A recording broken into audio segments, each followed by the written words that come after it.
بسم اللہ الرحمن الرحیم۔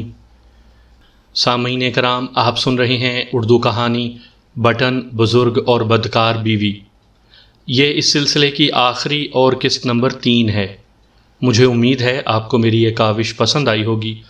آپ نے اگر ابھی تک میرا چینل مائی وائس سبسکرائب نہیں کیا تو ابھی میرے چینل کو سبسکرائب کر کے بیل نوٹیفیکیشن آن کر لیجئے تاکہ آنے والی ہر نئی کہانی کی اطلاع بر وقت آپ تک پہنچ سکے۔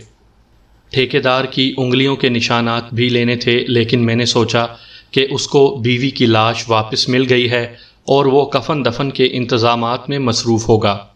اس کو میں نے دن کے پچھلے پہر تھانے بلانا تھا۔ میں نے ان بھائیوں کو رخصت کر دیا۔ تینوں میرے دفتر سے نکلے، لیکن درمیان والا بھائی برآمدے سے واپس آ گیا اور میرے سامنے آن بیٹھا۔ اس نے کہا کہ وہ میرے ساتھ تھوڑی سی الگ تھلگ بات کرنا چاہتا ہے۔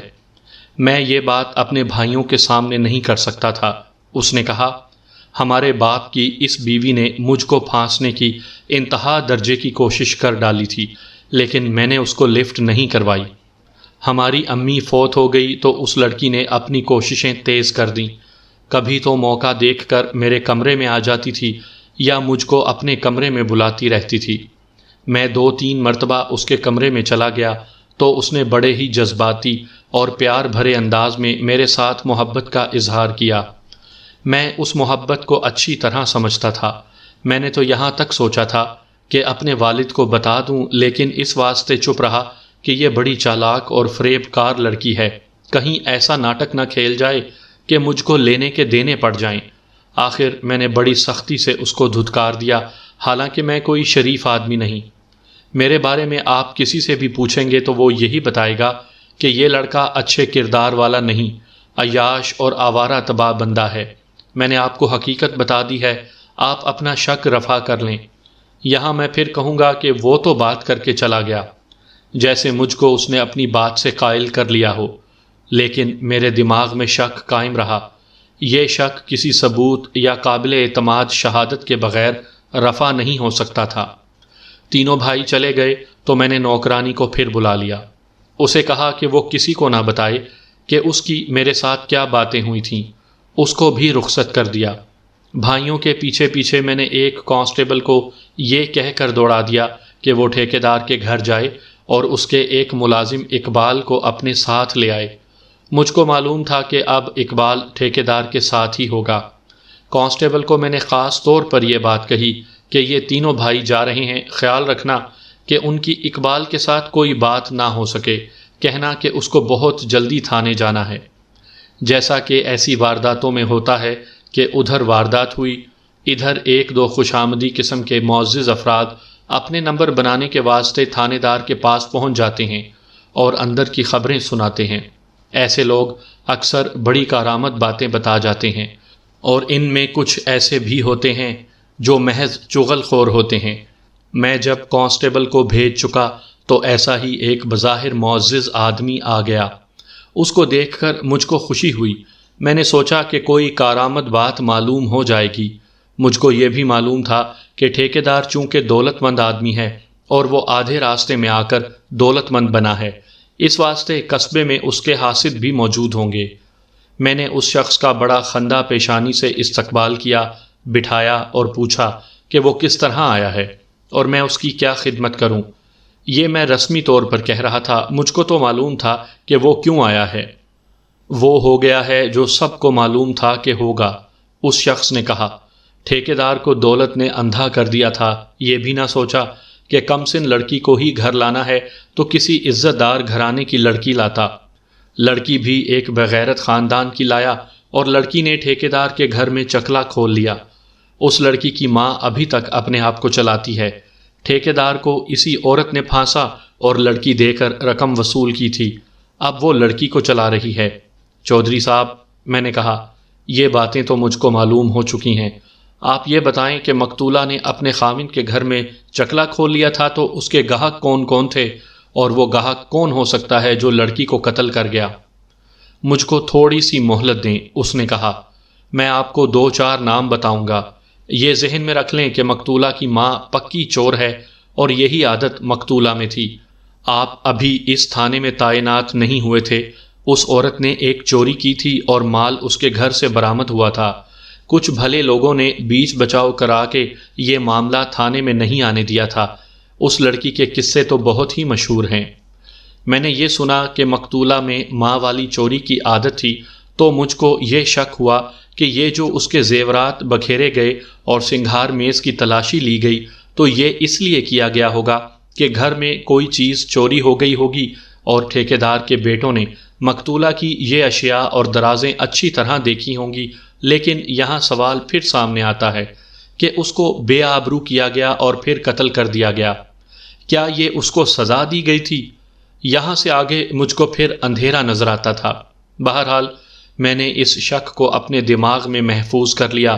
اس معزز مخبر اور خوشامدی نے اس کے بعد جتنی باتیں کہیں وہ محض حسد تھا جس کا وہ اظہار کر رہا تھا۔ ٹھیکیدار کو وہ زبردست پاپی اور نہ جانے کیا کیا ثابت کر رہا تھا۔ وہ ابھی رخصت ہونے کے موڈ میں نہیں تھا۔ اتنے میں میرا بھیجا ہوا کانسٹیبل اقبال کو لے کر آ گیا۔ اقبال کو باہر بٹھا کر وہ میرے دفتر میں آیا اور اطلاع دی۔ میں نے اس معزز آدمی کو چلتا کیا۔ ایک خاص بات سن لیں صاحب، کانسٹیبل نے مجھ کو کہا۔ میں جس شخص اقبال کو ساتھ لایا ہوں اس پر مجھ کو کچھ شک ہو گیا ہے۔ تھانے آنے سے تو ہر کوئی گھبراتا ہے، لیکن اس کی گھبراہٹ دیکھنے والی تھی۔ میں نے ٹھیکیدار کے گھر کے باہر اس کو کہا کہ تھانے چلو تو اس کی آنکھیں ٹھہر گئیں اور منہ کھل گیا۔ پھر اس طرح لگا جیسے اس پر غشی آ جائے گی۔ میرے ساتھ چل تو پڑا لیکن اس سے چلا نہیں جاتا تھا اور منہ سے بات بھی نہیں نکلتی تھی۔ راستے میں اس نے مجھ کو روک لیا اور کہنے لگا کہ میں تمہیں پیسے دوں گا، تم یہ بتاؤ کہ مجھ سے تھانے دار کیا پوچھے گا اور میں کیا جواب دوں۔ میں نے اس کو تسلی دی تو پھر یہ مجھ سے پوچھنے لگا کہ وہ لوگ جو جرم کرتے ہیں وہ تھانے میں کس طرح کا بیان دیتے ہیں۔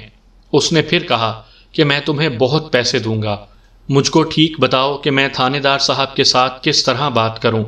یہ تھانے تک مجھ سے یہی پوچھتا آیا اور میں اس کو حوصلہ اور تسلی دیتا رہا۔ مجھ کو اس پر بڑا شک ہے۔ یہاں میں ایک بات کہتا ہوں، آج کل کے کانسٹیبل آپ نے دیکھے ہوں گے، میں ان کو دیکھتا ہوں تو اس طرح لگتا ہے جیسے یہ لوگ پولیس کے محکمے کے واسطے ہی نہیں بلکہ جو وردی انہوں نے پہنی ہوئی تھی اس وردی کے واسطے بھی یہ سراسر توہین کے مجسمے ہوتے ہیں۔ یہ کانسٹیبل اپنی وردی کی بے ادبی کرتے ہیں۔ ہمارے وقتوں میں ایسے کانسٹیبل ہوا کرتے تھے جو اپنے کام میں مہارت رکھتے تھے، اور میں تو یہاں تک کہوں گا کہ آج کل کے تھانے داروں سے زیادہ سیانے اور تجربے کار ہوتے تھے، اپنا کچھ وقار بھی رکھتے تھے۔ میرا یہ کانسٹیبل ایسے ہی کانسٹیبلوں میں سے تھا۔ اس نے اقبال کی باتیں غور سے سنی اور اس کا انداز اور یہ رویہ دیکھا تو اس نے مجھ کو بتا دیا کہ یہ شخص بہت ڈرپوک ہے یا واردات کے ساتھ اس کا کچھ نہ کچھ تعلق ضرور ہے۔ میں نے اس کو کہا کہ اس کو اندر بھیج دو۔ کانسٹیبل باہر نکلا تو 1-2 منٹ بعد ایک خوبرو جوان دروازے میں آن کھڑا ہوا۔ مجھ کو اس کا قد کاٹ بڑا اچھا لگا، لیکن سر آگے کو جھکا ہوا اور کندھے بھی کچھ سکیڑے ہوئے تھے۔ اس کی بابت کانسٹیبل نے مجھ کو پہلے ہی بتا دیا تھا۔ اگر یہ نوجوان سیدھا کھڑا ہوتا تو دل کو بہت ہی اچھا لگتا۔ آ جاؤ اقبال، میں نے مسکرا کر کہا۔ آؤ اس کرسی پر بیٹھ جاؤ۔ وہ آہستہ آہستہ چلتا کرسی تک آیا۔ مجھ کو ایک بار پھر کہنا پڑا کہ بیٹھ جاؤ۔ تب وہ نظریں میرے چہرے پر جمائے کرسی پر بیٹھ گیا۔ نظریں جمائے بیٹھنے کو بیٹھنا نہیں بلکہ ڈھیر ہونا کہا جاتا ہے۔ تم اتنے زیادہ ڈرے ہوئے کیوں ہو اقبال؟ میں نے پوچھا۔ وہ کچھ دیر میرے منہ کی طرف دیکھتا رہا اور پھر اس کے منہ سے جو جواب نکلا وہ نہ نہیں تھا اور نہ ہی ہاں تھا، بلکہ وہ کچھ کہنے لگا تو اس کی زبان ہکلا گئی۔ وہ غالباً یہ کہنا چاہتا تھا کہ وہ ڈرا ہوا نہیں، لیکن اس کا یہ خیال بھی تھا کہ کہہ دے کہ میں آپ سے ڈر گیا ہوں۔ میں نے اس کی گھبراہٹ یا خوف قائم رہنے دیا۔ کانسٹیبل میرے دماغ میں ایک شک پیدا کر گیا تھا۔ تمہاری بیوی قتل ہو گئی ہے، میں نے کہا۔ کیا تم میری کچھ رہنمائی کر سکتے ہو؟ مجھ کو معلوم ہے کہ اس کے ساتھ تمہارا بڑا گہرا اور رازداری والا تعلق تھا۔ نہیں جناب، اس نے کانپتی ہوئی ہکلاتی زبان میں کہا۔ تمہارے تو منہ سے بات بھی نہیں نکل رہی۔ صاف کہہ دو کہ اس کے ساتھ تمہارا کوئی ایسا ویسا تعلق نہیں تھا، لیکن میں تمہیں یہ بتا دیتا ہوں کہ میرے پاس خاصی زیادہ شہادت آ گئی ہے کہ تمہارا اس کے ساتھ گہرا تعلق تھا۔ اگر کہو تو میں 1-2 مثالیں سنا دیتا ہوں۔ میں نے اس کو وہ بات سنائی کہ نوکرانی بیڈ روم میں گئی تو اقبال مقتولہ کے بازوؤں میں تھا اور ان کے منہ جڑے ہوئے تھے۔ اب تو اس اقبال کی حالت اور ہی زیادہ بگڑ گئی۔ میں نے اس کو ایک بار پھر کہا کہ مقتولہ کے ساتھ اگر اس کی کچھ بے تکلفی تھی تو یہ کوئی جرم نہیں، وہ اس کا اقرار کرنے سے نہ گھبرائے، لیکن اس کی گھبراہٹ میں اضافہ ہوتا چلا جا رہا تھا۔ میں نے اس سے بے تعلق سی 2-3 اور باتیں کیں تو میں نے دیکھا کہ وہ مجھ سے بھی بے تعلق ہوتا جا رہا تھا، یہاں تک کہ مجھ کو اس پر کچھ غصہ آنے لگا۔ میں نے جیب سے کاغذ کا وہ ٹکڑا نکالا جو مجھ کو مقتولہ کے پلنگ کے نیچے پڑا ملا تھا۔ اس کاغذ کی تہیں کھول کر میں نے کاغذ اس کے آگے رکھا اور پوچھا کہ یہ کس کے ہاتھ کی تحریر ہے۔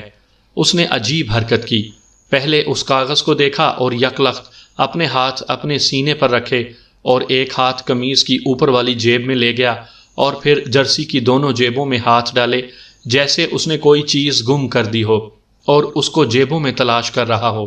میں فوراً سمجھ گیا کہ اس نے یہ پرچی اپنی جرسی کی جیب میں یا قمیض کی جیب میں رکھی تھی اور اب اس کو پتہ لگا ہے کہ یہ پرچی کہیں گر پڑی تھی۔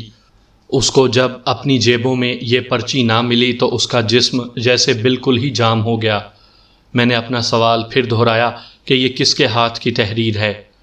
پتہ نہیں جناب، اس نے بڑی مشکل سے جواب دیا۔ پھر اپنی جیبوں میں کیا ڈھونڈ رہے تھے؟ میں نے پوچھا۔ کچھ دیر اس نے جواب نہ دیا تو میں نے کہا، یہ تحریر تمہاری ہے اور تم یہ پرچی اپنی جیبوں میں ڈھونڈ رہے تھے۔ تم جانتے ہو کہ مجھ کو یہ پرچی کہاں سے ملی ہے؟ اب بتاؤ کہ یہ پرچی وہاں مقتولہ کے پلنگ کے قریب کس وقت گری تھی؟ مجھ کو پتہ ہی نہیں چلا کہاں گری تھی۔ اس نے رک رک کر جواب دیا۔ یہ تم نے اپنی کس جیب میں رکھی تھی؟ میں نے پوچھا۔ شاید جرسی کی کسی جیب میں رکھی تھی، اس نے بڑی ہی نحیف اور مریل سی آواز میں جواب دیا۔ مجھ کو اچانک یاد آ گیا کہ مقتولہ کے پلنگ سے مجھ کو کسی جرسی کا ایک بٹن ملا تھا۔ تب خیال آیا کہ اقبال نے جرسی پہن رکھی ہے اور یہ خاصی قیمتی جرسی ہے۔ نوکرانی نے مجھ کو بتایا تھا کہ مقتولہ نے اقبال کو ان سردیوں کے شروع میں بڑی ہی قیمتی اور نئی جرسی دی تھی۔ میں نے اقبال کی جرسی کے بٹن دیکھے تو وہ 100% ویسے ہی تھے جیسا بٹن مجھ کو پلنگ سے ملا تھا۔ میں نے اس کو کھڑا ہونے کو کہا۔ وہ کھڑا ہوا تو اس طرح لگا کہ بجلی بڑی زور سے چمکی ہو اور مجھ کو دونوں جہاں نظر آ گئے ہوں۔ اقبال کی جرسی کا نیچے سے اوپر کو دوسرا بٹن ٹوٹا ہوا تھا، یعنی بٹن تھا ہی نہیں، وہاں صرف دھاگا تھا۔ یہ لو اقبال۔ میں نے اپنی جیب سے بٹن نکال کر اس کے آگے رکھ دیا اور کہا، تمہاری جرسی کا بٹن میرے پاس ہے۔ اتنی اعلیٰ جرسی کا ایک بٹن ٹوٹا ہوا ہے اور یہ اچھی نہیں لگتی۔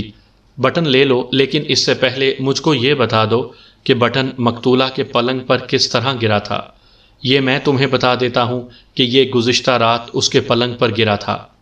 میرے پاس الفاظ کا اتنا ذخیرہ نہیں جن کے ذریعے میں بیان کر سکوں کہ بٹن دیکھ کر اس نوجوان کی کیا حالت ہوئی۔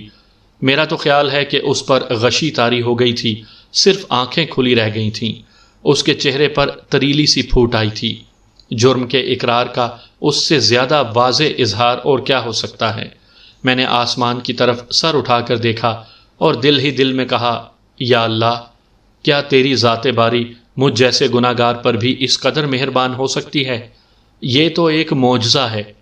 پھر میں نے دل ہی دل میں اللہ تبارک و تعالیٰ کا شکر ادا کیا۔ میں انگریزوں کے وقت کی بات کر رہا ہوں جب تھانے دار اپنی تفتیش کی کامیابی پر خوشیاں منایا کرتے تھے کہ اصل ملزم پکڑ لیا ہے۔ آج کے تھانے دار اپنی اس کامیابی پر خوش ہوتے ہیں کہ ان کی مرضی اور ڈیمانڈ کے مطابق مکا ہو گیا ہے، خواہ کسی کا پورا خاندان ہی قتل ہو گیا ہو۔ میں نے اس ہیڈ کانسٹیبل کو بلوایا جس نے انگلیوں کے نشانات لیے تھے۔ اس کو کہا کہ وہ اقبال کی دونوں ہاتھوں کی انگلیوں اور انگوٹھوں کے نشان کاغذ پر لے لے۔ ہیڈ کانسٹیبل پیڈ لے آیا اور اقبال کا ایک ہاتھ پکڑ کر انگوٹھا اور انگلیاں پیڈ پر رکھے۔ اقبال نے ہاتھ پیچھے کھینچ لیا اور ہنگامہ برپا کر دیا۔ وہ لڑتا جھگڑتا نہیں تھا بلکہ روتا اور منتیں کرتا تھا کہ پہلے اس کی بات سن لی جائے اور اس پر رحم کیا جائے۔ اس نے یہ بھی کہا کہ آپ مسلمان ہیں اور اللہ اور رسول اور قرآن کے نام پر مجھ پر رحم کریں، میں غریب باپ کا بیٹا ہوں، پہلے میری مجبوریاں سن لیں، وغیرہ وغیرہ۔ اس کے آنسو بہے جا رہے تھے اور میں خاموشی سے اس کا واویلا اور فریادیں سن رہا تھا۔ وہ دراصل یہ سمجھ بیٹھا تھا کہ اس کے انگوٹھے لگوا لیے اور انگلیوں کے نشانات لے لیے تو اس کو پھانسی کی سزا مل جائے گی۔ میں اس پر تشدد کر کے خاموش کروا سکتا تھا اور اس کی ہڈی پسلی ایک کر کے کہتا کہ تم اگر قاتل ہو تو فوراً اقبال جرم کرو، لیکن میں نے اس کے بجائے شفقت اور پیار کا رویہ اختیار کیا۔ اس کو کہا کہ میں مسلمان ہوں جیسا کہ اس نے کہا ہے، اور میں یہ ثابت کر کے دکھاؤں گا کہ پکا مسلمان ہوں اور ایک مسلمان بھائی کی خاطر کچھ قربانی دے سکتا ہوں۔ قصہ مختصر یہ کہ میں نے اس کو بہلا پھسلا لیا اور اس کو کہا کہ وہ بے تکلفی سے بات کرے، چھپائے کچھ بھی نہیں، اور پھر میں اس کی مدد کرنے کے قابل رہوں گا۔ اس کو بولنے کے موڈ میں لانے کے واسطے مجھ کو محنت کرنی پڑی، جس میں کامیابی حاصل ہو گئی۔ اس کی سب سے بڑی کمزوری یہ تھی کہ جرائم پیشہ نہیں تھا، نمازی، پرہیزگار اور دیانتدار آدمی تھا۔ وہ تو تھانے اور تھانے دار کا رعب بھی برداشت کرنے کے قابل نہیں تھا۔ میں نے اس کو ادھر ادھر کی باتوں میں لگا لیا اور پوچھا کہ یہی وہ جرسی ہے جو مقتولہ نے اس کو دی تھی؟ اس نے جواب دیا کہ یہی ہے۔ پھر میں نے پوچھا کہ یہ بٹن کہاں اور کس طرح ٹوٹ کر گرا تھا؟ اس نے جواب دیا کہ اس کو کچھ پتہ نہیں۔ صبح اس کو خبر ملی کہ ٹھیکیدار کی بیگم قتل ہو گئی ہے تو وہ بڑی تیزی میں کپڑے بدل کر اور یہی جرسی پہن کر دوڑ پڑا اور ٹھیکیدار کے گھر پہنچا۔ میں نے کہا کہ پرسوں یہ بٹن جرسی کے ساتھ تھا یا نہیں؟ اس نے جواب دیا کہ پرسوں بٹن جرسی کے ساتھ تھا اور یہ گزشتہ رات ہی ٹوٹا ہوگا۔ اگر یہ شخص مجرمانہ ذہنیت کا ہوتا تو یہ جرسی پہن کر تھانے نہ آیا ہوتا، آنے سے پہلے ہی یہ جرسی اتار آتا، لیکن اس کو اتنی بھی ہوش نہیں تھی کہ اس کا ایک بٹن ٹوٹ کر کہیں گر گیا ہے۔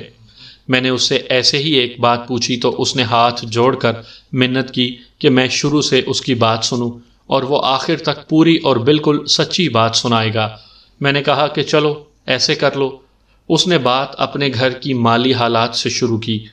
یہ میں پہلے ہی آپ کو بتا چکا ہوں کہ وہ ایک ہندو آڑتی کا منشی تھا، پھر اس کا باپ آرے میں بازو کٹ جانے سے معذور ہو گیا۔ ٹھیکیدار نے اقبال کو اپنے ہاں رکھ لیا۔ اس کو ہندو آڑتی سے جو تنخواہ ملتی تھی اس سے 3 گنا زیادہ تنخواہ ٹھیکیدار نے مقرر کر دی۔ اقبال شریف باپ کا دیانتدار بیٹا تھا اور اپنے گھر کی حالت اور ضروریات کو بھی سمجھتا تھا۔ اس نے اتنی محنت اور لگن سے کام کیا کہ ٹھیکیدار نے اس کو ایک رتبہ دے دیا اور حساب کتاب اس کے حوالے کر دیا۔ یہ باتیں تو میں پہلے ہی آپ کو سنا چکا ہوں۔ اس کے بعد ٹھیکیدار نے دوسری شادی کر لی۔ اقبال نے بتایا کہ اس کے دوست اس کے ساتھ مذاق کرتے تھے کہ نئی بیگم کو خوش رکھنا وہ بہت انعام دے گی۔ یہ سب جانتے تھے کہ وہ لڑکی اچھے چال چلن والی نہیں، لیکن اقبال کے ساتھ اس نے کوئی ایسی ویسی بات نہ کی۔ اقبال کی فطرت میں ذرا سی بھی بدماشی نہیں تھی۔ ٹھیکیدار اقبال پر پوری طرح اعتماد کرتا تھا۔ اس نے اقبال کو ایک اور ڈیوٹی دے دی۔ پہلے تو اقبال ٹھیکیدار کے گھر کے انتظامات اور اخراجات چلاتا تھا اور اس سلسلے میں ٹھیکیدار کے گھر آنا جانا لگا ہی رہتا تھا۔ نئی بیوی آ گئی تو ٹھیکیدار نے اقبال کو کہا کہ وہ اس لڑکی سے بھی پوچھ لیا کرے کہ اس کو کچھ چاہیے تو وہ لا دے گا۔ ٹھیکیدار نے دوسری بات یہ کہی کہ نئی بیوی پر نظر رکھے اور اس کو پتہ لگے بغیر اس کی نگرانی کرتا رہا کرے کہ وہ گھر سے اگر باہر جاتی ہے تو کہاں جاتی ہے۔ اس سے یہ ظاہر ہوا کہ ٹھیکیدار کو بھی معلوم تھا کہ اس کی بیوی اچھے چال چلن والی نہیں ہے۔ اقبال نے مقتولہ کے پاس جانا شروع کر دیا۔ مقتولہ سے وہ اس کی کوئی ضرورت یا اس کا کوئی کام ہو تو پوچھتا تھا اور وہ جو کچھ بھی کہتی اقبال کر دیتا تھا۔ قتل سے 8-9 مہینے پہلے مقتولہ نے اقبال کے ساتھ ضرورت سے زیادہ بے تکلفی شروع کر دی۔ پہلے وہ کام کی بات پوچھتا اور کام کر دیتا تھا، اور مقتولہ نے اس کو کبھی نہیں کہا تھا کہ وہ بیٹھ جائے یا کچھ دیر کے واسطے رک جائے۔ اب یعنی 8-9 مہینے پہلے مقتولہ نے اس کو اپنے پاس بٹھانا شروع کر دیا اور اس سے اس کی گھریلو اور ذاتی باتیں پوچھنے اور ان میں دلچسپی ظاہر کرنے لگی۔ صاف پتہ لگتا تھا کہ مقتولہ اقبال کو دوست بنانا چاہتی ہے۔ نوکرانی نے جو بیان دیا تھا میں نے حساب جوڑا تو پتہ لگا کہ یہ وہ دن تھے جب مقتولہ کے پہلے دوست نے اس سے ملنے اور اس کے حکم پر اس کے ہاں آنے سے انکار کر دیا تھا۔ اب اس کو پہلے دوست جیسا ایک دوست چاہیے تھا۔ اقبال اس کے خاوند کا ملازم تھا، جوان بھی، خوبرو بھی تھا۔ وہ ہر لحاظ سے مقتولہ کے پیمانوں پر پورا اترتا تھا۔ اس نے اقبال پر ڈورے ڈالنے شروع کر دیے۔ اقبال اس کو ٹالتا رہا۔ وہ سمجھتا تھا کہ مقتولہ چاہتی کیا ہے۔ اقبال کو ایک خیال یہ آتا تھا کہ وہ مقتولہ کے خاوند کا ملازم ہے اور خاوند اس پر پورا اعتماد رکھتا ہے۔ اقبال اس اعتماد کو ٹھیس پہنچانا گناہ سمجھتا تھا۔ دوسری وجہ یہ کہ وہ تھا ہی گناہ جس کی مقتولہ اس کو دعوت دیتی رہتی تھی۔ اقبال نمازی تھا اور اس کا کردار بڑا ہی صاف اور ستھرا تھا۔ ایک روز اقبال روزمرہ کے مطابق کمرے میں ٹھیکیدار کے گھر گیا اور مقتولہ کے کمرے میں گیا۔ مقتولہ کی حالت تو ایسی تھی جیسے کوئی نشئی نشے سے ٹوٹا ہوا ہوتا ہے۔ اس نے انتہائی بیہودہ اور فحش حرکتیں کر کے اقبال کے حیوانی جذبات کو ابھارا۔ اقبال نے اپنے آپ کو قابو میں رکھا تو مقتولہ نے دوسرا حربہ استعمال کیا۔ اس کو معلوم تھا کہ اقبال کس قدر حاجت مند ہے اور اس کا باپ معذور ہے اور اس کی 2 بہنیں شادی کی عمر کو پہنچ گئی ہیں۔ مقتولہ نے اقبال کو دھمکی دی کہ اس نے اس کی بات نہ مانی تو وہ ٹھیکیدار کو کہہ کر نوکری سے نکلوا دے گی اور الزام یہ لگائے گی کہ اقبال نے اس پر دست درازی کی ہے اور پہلے بھی کرتا رہا ہے اور مقتولہ برداشت سے کام لیتی رہی ہے۔ یہ ضرب اتنی کاری ثابت ہوئی کہ اقبال نے ہتھیار ڈال دیے۔ ویسے بھی یہ قدرتی بات ہے، اقبال کی عمر 23-24 سال ہی تو تھی۔ اقبال جب مجھ کو یہ بیان دے رہا تھا تو وہ ایک بار پھر رو پڑا اور کچھ دیر روتا ہی رہا اور اس کے منہ سے ایک لفظ بھی نہ نکلا۔ اس کا اب خوف دور ہو گیا تھا، اس واسطے کہ وہ اپنے ضمیر سے اور اپنی روح سے بوجھ اتار کر پھینک رہا تھا۔ اس نے بتایا کہ اس پہلے گناہ کے بعد وہ رات کو مسجد میں گیا، نفل پڑھے اور اس کے بعد اللہ کے حضور بہت رویا اور گناہوں کی معافی مانگی۔ وہ کچھ اطمینان اور سکون میں آ گیا اور اس نے ارادہ کر لیا کہ آئندہ ایسا گناہ نہیں کرے گا، لیکن وہ ایک چکر میں آ گیا تھا۔ مقتولہ نے یہ گناہ ہر تیسرے چوتھے روز سرزد کروانا شروع کر دیا۔ اقبال تو چکی کے 2 پاٹوں کے درمیان آ کر بری طرح پس رہا تھا۔ ایک طرف وہ اللہ کے حضور توبہ تابے کرتا اور بخشش مانگتا اور دوسری طرف وہ اس قدر مجبور اور بے بس تھا کہ یہ نوکری چھوڑ نہیں سکتا تھا۔ وہ جب معذور باپ اور جوان بہنوں کو دیکھتا تو ان کے واسطے بڑی سے بڑی قربانی دینے پر تیار ہو جاتا تھا۔ مولوی لوگ کہہ سکتے ہیں کہ اس شخص کو گناہ نہیں کرنا چاہیے تھا، اس کے بجائے وہ بھوکا مر جاتا، لیکن یہ سب کہنے کی باتیں ہوتی ہیں۔ بہتر وہی جانتا ہے جو کسی مصیبت میں پھنسا ہوا ہوتا ہے۔ مقتولہ نے اب اقبال کی یہی کمزوری بھانپ لی تھی اور اس کو نوکری سے نکلوا دینے کی دھمکیاں دے کر ایک قسم کی بلیک میلنگ کر رہی تھی۔ اقبال نے کہا کہ اس نے مقتولہ کے آگے ہاتھ جوڑے تھے اور کہا تھا کہ وہ اس کو معاف کر دے، لیکن مقتولہ اتنی آزاد اور بے حیا عورت تھی کہ کوئی اور بات سمجھتی ہی نہیں تھی۔ وہ دھمکیوں اور بلیک میلنگ سے ہٹ کر اقبال کو پیسے بھی دیتی رہتی تھی۔ 2 مرتبہ اس نے اقبال کو بڑے اچھے کپڑے سلوا کر دیے تھے اور تیسری بار عید پر اس نے اقبال کو اور ہی زیادہ قیمتی سوٹ یعنی شلوار قمیض دیا تھا۔ پھر ان سردیوں کے آغاز میں اس کو یہ قیمتی جرسی دی تھی۔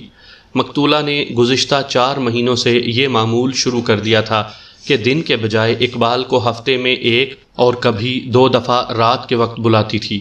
جس رات بلانا ہوتا اس روز اس کو کہہ دیتی تھی کہ 10:30 اور 11 کے درمیان آ جائے اور اس کو بیٹھک کا دروازہ کھلا ملے گا۔ اقبال کبھی چوری چھپے آ جاتا اور کبھی اپنے گھر یہ جھوٹ بولتا کہ آج کام زیادہ ہے اور ٹھیکیدار بھی جاگ رہا ہے۔ اس طرح یہ سلسلہ چلتا رہا اور اقبال کی شادی ہو گئی۔ مقتولہ نے اقبال کی دلہن کو نہایت اچھا سوٹ دیا تھا اور سلامی بھی بے شمار دی تھی۔ اب اقبال اس گناہ کو اور ہی زیادہ گناہ سمجھنے لگا، اس واسطے کہ اس کو بہت برا لگتا تھا کہ وہ اپنی بیوی کے ساتھ بے وفائی کر رہا ہے۔ اپنی بیوی کے ساتھ وہ کوئی دھوکہ فریب اور بددیانتی نہیں کرنا چاہتا تھا۔ اس نے مقتولہ کو ہاتھ جوڑ کر کہا کہ اب وہ اس کو معاف کر دے، اس واسطے کہ اس نے شادی کر لی ہے اور اس کی بیوی اس کو چاہتی ہے اور اس پر بھروسہ بھی کرتی ہے۔ لیکن مقتولہ نے اپنا رویہ اور زیادہ سخت کر لیا۔ قتل کی رات سے تقریباً 15 روز پہلے کا واقعہ اقبال نے اس طرح سنایا کہ وہ پکا ارادہ کر کے مقتولہ کے پاس گیا اور اس کو کہا کہ اب وہ اس گناہ سے توبہ کرتا ہے اور اگر وہ اس کو نکلوانا چاہتی ہے تو نکلوا دے اور وہ فوج میں بھرتی ہو جائے گا۔ اقبال نے بتایا کہ اس نے بات کہہ تو دی، لیکن وہ ٹھیکیدار کی اتنی اچھی اور اتنی زیادہ تنخواہ والی نوکری چھوڑنا نہیں چاہتا اور چھوڑ سکتا ہی نہیں تھا۔ مقتولہ نے بڑی زور سے کہا لگایا اور کہا کہ وہ اس کو بھرتی ہونے کے قابل چھوڑے گی ہی نہیں اس کو گرفتار کروا دے گی۔ اقبال کو معلوم تھا کہ ٹھیکیدار بڑے شہر میں بڑے افسروں کے ساتھ ملتا جلتا ہے اور وہ اس کا بیڑا غرق کر سکتا ہے۔ اسی روز کا ذکر ہے کہ مقتولہ نے ہنسی مذاق میں اقبال کی انگلی سے اس کی شادی کی انگوٹھی اتاری اور اپنے پاس رکھ لی۔ مقتولہ نے کہا کہ اس کو اس انگوٹھی کی کوئی ضرورت نہیں، اس کے پاس اتنے زیادہ زیورات ہیں کہ وہ اس کو ایسی 10 انگوٹھیاں دے سکتی ہے، لیکن اس انگوٹھی کو وہ نشانی کے طور پر رکھے گی۔ اقبال نے جب ضد کی تو مقتولہ نے اس کو دوسری انگوٹھی دے کر کہا کہ اس کے بجائے یہ انگلی میں ڈال لو۔ یہ انگوٹھی زیادہ وزنی ہونے کی وجہ سے زیادہ قیمتی تھی، لیکن اقبال نے قبول نہ کی۔ اقبال کے واسطے یہ ایک نئی مصیبت پیدا ہو گئی۔ وہ گھر جاتا تو انگوٹھی والی انگلی بیوی سے چھپا کر رکھتا۔ بیوی خالی انگلی دیکھ کر ضرور پوچھتی کہ انگوٹھی کہاں ہے۔ ادھر ہر روز مقتولہ کی منتیں کرتا کہ انگوٹھی اس کو دے دے، لیکن وہ نہیں دیتی تھی۔ قتل سے 3 دن پہلے اقبال کی بیوی نے خالی انگلی دیکھ کر پوچھ ہی لیا کہ انگوٹھی کہاں ہے۔ اقبال نے یہ جھوٹ بولا کہ دفتر میں ویسے ہی اتاری تھی اور دراز میں رہ گئی ہے۔ بیوی نے کہا کہ ایسی بے احتیاطی نہ کیا کرے، کہیں ایسا نہ ہو کہ انگوٹھی گم ہو ہی جائے، کل ضرور لے آئے۔ اگلے روز دن کے وقت اقبال روزمرہ معمول کے مطابق مقتولہ کے کمرے میں گیا اور ہاتھ جوڑ کر اس سے انگوٹھی مانگی، لیکن مقتولہ بد کردار لڑکی تھی جس میں جذبات کا نام و نشان تک نہ تھا۔ اس نے انگوٹھی نہ دی، اور یہ تو اس نے قبول ہی نہ کیا کہ اقبال اپنی بیوی کے جذبات کو ٹھیس نہیں پہنچانا چاہتا۔ اس روز اقبال نے اپنے دل و دماغ میں زبردست طوفان اٹھتا محسوس کیا۔ عشاء کی نماز مسجد میں پڑھی اور اس کے بعد جب سارے نمازی مسجد سے نکل گئے تو اس نے نفل پڑھنے شروع کر دیے، اور اس کو یہ بھی یاد نہ رہا کہ کتنے پڑھ چکا ہے اور کتنے اور پڑھے گا۔ نوافل پڑھنے کے دوران اس کے آنسو بہتے رہے۔ دعا میں اس نے اللہ تعالیٰ کی مدد مانگی اور بخشش بھی مانگی۔ اقبال نے قسمیں کھا کر یہ بات سنائی کہ اس رات ایک سفید ریش بزرگ خواب میں آئے اور انہوں نے اتنا ہی کہا کہ ایسے گناہ گار کو زندہ رہنے کے حق سے محروم کر دو، تمہاری نجات اسی میں ہے۔ اس کے بعد بزرگ غائب ہو گئے اور اقبال کی آنکھ کھل گئی۔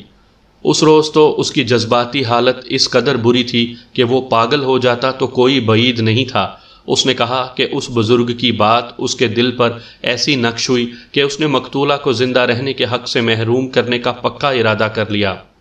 اتفاق سے اگلے روز مقتولہ نے اس کو کہا کہ رات اسی وقت آ جانا، بیٹھک کا دروازہ کھلا ملے گا۔ اقبال چلا گیا۔ جاتے ہی اس نے انگوٹھی کا مطالبہ کیا، لیکن مقتولہ نے ہنسی مذاق میں یہ بات ٹال دی اور اقبال کو اپنے مقصد کی طرف لے گئی۔ وہ اتنی استاد لڑکی تھی کہ اقبال کو ہر حالت میں رام کرنے کا گر جانتی تھی۔ اقبال نے اس کا یہ نشہ پورا کر دیا اور اس کے ساتھ ہی اس کا دماغ پھر گیا اور اس پر وہ پاگل پن طاری ہو گیا جس میں انسان اپنی یا کسی کی جان لے لیا کرتا ہے۔ مقتولہ ابھی پلنگ پر چت لیٹی ہوئی تھی کہ اقبال نے اس کی گردن اپنے دونوں ہاتھوں میں لے لی اور دانت پیس کر پورا زور لگایا، جس سے اس کی گرفت لوہے کی جیسی ہو گئی اور مقتولہ جینے کے حق سے محروم ہو گئی۔ اقبال تیزی سے پلنگ سے اترا اور سنگھار میز کی درازیں کھولیں اور ڈبے کھول کر اور درازوں کی تلاشی لے کر اپنی انگوٹھی ڈھونڈ لی اور جیب میں ڈال کر وہاں سے نکل گیا۔ وہ بہت ہی جلدی میں تھا، اس واسطے زیورات اور دیگر اشیاء کو بکھرا رہنے دیا۔ اس کو معلوم نہیں تھا کہ وہ انگلیوں کے نشانات کی صورت میں اپنی نشانی پیچھے چھوڑ گیا ہے۔ اس کو یہ بھی معلوم نہیں تھا کہ قتل کر دینا کوئی مشکل نہیں، اصل کام قتل کو ہضم کرنا ہے، جو شاید کوئی بھی نہیں کر سکتا۔ جرسی کے بٹن کی بابت اس نے میرے پوچھنے پر بتایا کہ اس کو بٹن ٹوٹنے کا کچھ پتہ نہیں لگا۔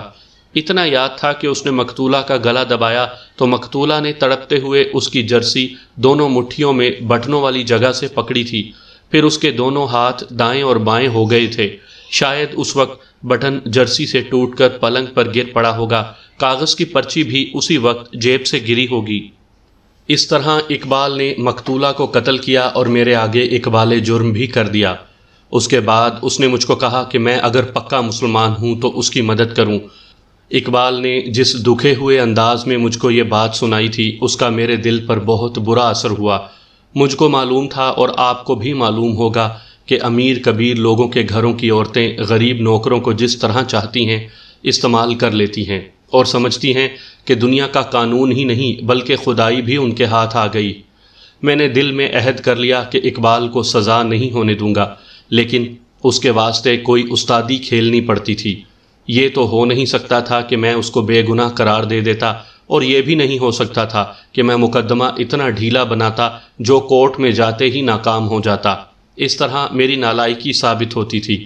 بہرحال میں نے ایک راستہ سوچ لیا اور اقبال کو بتا دیا کہ سیشن کورٹ سے اس کو عمر قید یا سزائے موت مل جائے گی، لیکن اپیل میں وہ بری ہو جائے گا۔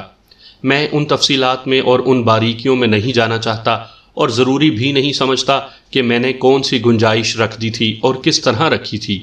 پولیس آفیسر اس استادی کو اچھی طرح سمجھتے ہیں۔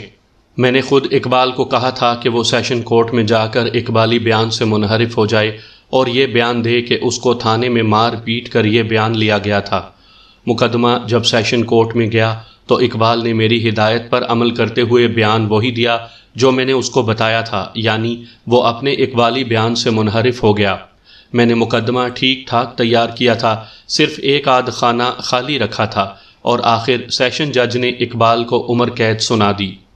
اس سزا کے خلاف اقبال کے وکیل نے اپیل ہائی کورٹ میں دائر کی۔ میں نے سیشن کورٹ کے فیصلے کے روز اقبال کو الگ کر کے کہہ دیا تھا کہ اس سزا سے وہ گھبرائے نہیں اور اپنے وکیل سے کہے کہ مجھ کو الگ تھلگ ضرور ملے۔ ہائی کورٹ میں اپیل دائر کر کے وکیل مجھ سے ملا تھا اور میں نے اس کو 2 پوائنٹ بتائے تھے۔